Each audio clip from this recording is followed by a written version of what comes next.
Je suis le docteur Julien Borlez, spécialisé en chirurgie orthopédique du membre inférieur et installé à la clinique Saint-Louis de Ganges depuis 2021.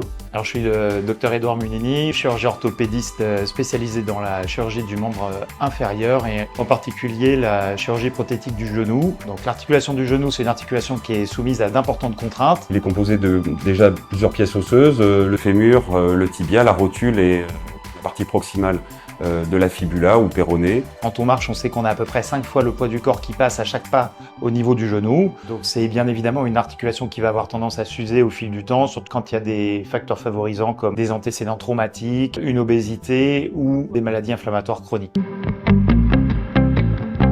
Le Mako est une solution chirurgicale d'assistance robotisée pour l'implantation des prothèses de genoux. C'est un système qui permet de réaliser une planification préopératoire très précise Par la modélisation du genou du patient en 3 dimensions.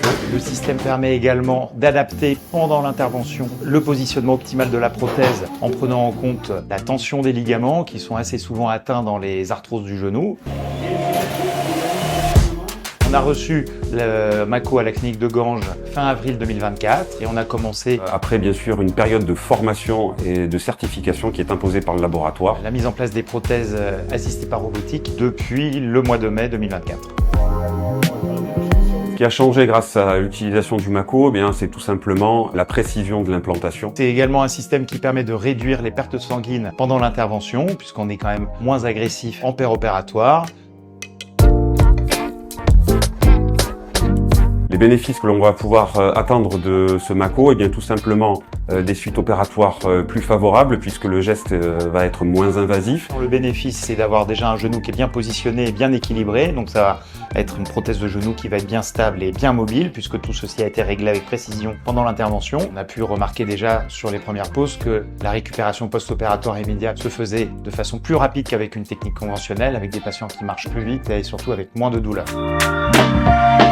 Ce que je proposerai aux collègues qui souhaiteraient se former ou en tout cas essayer le Mako, tout d'abord, il faut venir voir des centres formateurs, éventuellement venir nous rencontrer à la clinique Saint-Louis et voir à quelle facilité on utilise ce dispositif. La courbe d'apprentissage est extrêmement rapide. On arrive à poser ces prothèses de genoux, même dans les cas complexes.